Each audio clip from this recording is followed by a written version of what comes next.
झाडे जगवण्यासाठी नागरिकांचा पुढाकार. नगर परिषदेच्या दुर्लक्षावर संताप. शेवगाव शहरात दिनांक 21 रोजी वृक्षारोपण केलेल्या झाडांची अत्यंत दयनीय अवस्था समोर आली असून अनेक ठिकाणी झाडांना वेळेवर पाणी न मिळाल्याने ती अक्षरशः जळत असल्याचे चित्र पाहायला मिळाले.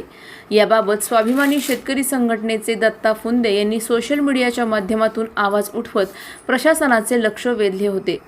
या गंभीर बाबीची दखल घेत डॉक्टर नीरज लांडे पाटील, अमोल माने, अभिजित आव्हाड व त्यांच्या सहकाऱ्यांनी पुढाकार घेत स्वतःच्या स्वखर्चाने पाण्याचे टँकर उपलब्ध करून वृक्षारोपण केलेल्या झाडांना पाणी दिले.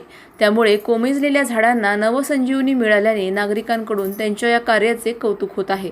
दरम्यान शेवगाव नगर परिषदेकडून लाखो रुपयांचा निधी खर्च करून वृक्षारोपण करण्यात आले. मात्र त्यानंतर झाडांची कोणतीही योग्य देखभाल करण्यात आली नसल्याचा आरोप नागरिकांकडून होत आहे. फक्त कागदोपत्री कामे दाखवून बिले काढायची आणि शासनाची दिशाभूल करायची का, असा संतप्त सवाल नागरिकांनी उपस्थित केला आहे. एकीकडे शासन झाडे लावा झाडे जगवा असा संदेश देत असताना दुसरीकडे प्रत्यक्षात लावलेल्या झाडांकडे दुर्लक्ष होत असल्याचे वास्तव समोर येत आहे. त्यामुळे संबंधित अधिकाऱ्यांवर कारवाई होणार का याकडे आता शेवगावकरांचे लक्ष लागले आहे. यावेळी डॉक्टर नीरज लांडे पाटील, जगदीश धूत, दत्तात्रय फुंदे, अमोल माने, अभिजित आव्हाड, सुधीर आपटे तसेच स्टेट बँकेचे शाखा अधिकारी उपस्थित होते. त्यांनी झाडांना पाणी देण्याच्या उपक्रमाचे कौतुक केले. तसेच फिरोज पठाण, संजय मेहर, सुरेश पाटील यांच्यासह अनेक नागरिकांनीही या उपक्रमात सहभाग नोंदवला. भविष्यात पाऊस पडल्यानंतर शहरातील दुभाजकांवर सुशोभीकरण करून आकर्षक फुलझाडे नव्याने लावून शेवगावच्या सौंदर्यात भर घालण्याचा मानस डॉक्टर नीरज लांडे पाटील व त्यांच्या सहकाऱ्यांनी यावेळी व्यक्त केला. वास्तविक पाहता या शहराला 16 दिवसाला पाणी आल्यानंतरही सहन करायची ताकद निर्माण झालेली आहे. परंतु या शहरामध्ये जे डिवायडरवर जे झाडं लावलेले आहेत यांचा काय दोष आहे का त्याला 3-3, 4-4 महिने झाले नगर परिषद त्यांच्याकडे लक्ष देत नाही. वास्तविक पाहता हे झाडं या शहराची शोभा वाढवत असताना त्यांना एक टँकर सुद्धा जर नगर परिषदेला देता येत नसेल तर ही शेवगाव शहरासाठी दुर्दैवाची बाब आहे. आम्ही ज्यावेळेस याचे मेसेज टाकला त्याच्यानंतर सामाजिक कार्यकर्ते डॉक्टर नीरज लांडे नगरसेवक यांनी स्वतःहून फोन केला की मी त्या ठिकाणी हे झाडं जर जळत असतील तर नगर परिषदेची वाट न पाहता मी स्वतः खर्च करायला तयार आहे आणि आपण उद्याच या ठिकाणी टँकरने या झाडाला पाणी देऊ आणि याच्यानंतर ते परत मरणार नाही याची काळजी घेऊ. यानंतर ते आमच्यासोबत अमोल माने असतील, जगदीश धूत असतील, मेहर साहेब असतील आणि अभिजित आव्हाड असतील यांनी सगळ्यांनी एकत्र येऊन या ठिकाणी आज टँकरने पाणी घातलेले आहे. याच्यातून नगर परिषदेने काहीतरी शिकवण घ्यावी की जे आपण लाखोनी खर्च त्या दुसऱ्या झाडांना करतो तर तो या शहरातील झाडांना सुद्धा करावा अशी या भावना या शेवगाव शहराची आहे. तरी याच्यातून त्यांनी बोध घ्यावा आणि अजून हे झाडं कसे चांगले होतील याच्याकडे लक्ष द्यावा. याच्यासाठी ही औपचारिकता आम्ही या ठिकाणी केलेली आहे. पैठण रोड असू द्या, तुमचं गेवराई रोड असू द्या, तुमचं माळेवाडा रोड असू द्या, पैठण निवासा रोड असू द्या, सगळीकडे वृक्षारोपण केलेलं आहे. कुठल्याही प्रकारच्या पाण्याच्या दिसत नाही. अधिकाऱ्याला त्यांनी करण्यात आलं. तुम्हाला काही कल्पना आली का? वास्तविक पाहता ते झाडं लावले ते फक्त काळा बाजारासाठी लावले होते आणि पैसे खाण्यासाठी लावले होते. आज 40-45 लाखाचं बिल काढलेलं आहे.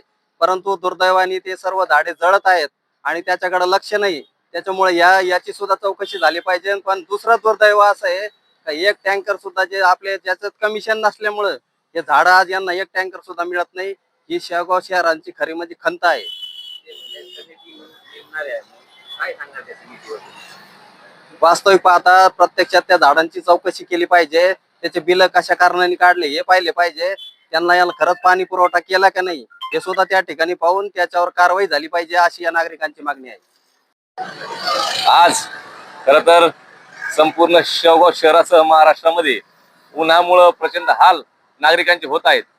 फक्त नागरिकांचे हाल न होता आपण जर आपल्या समोर पाहिलं तर पर्यावरणाचा पूर्णपणे ऱ्हास या ठिकाणी होताना दिसतोय.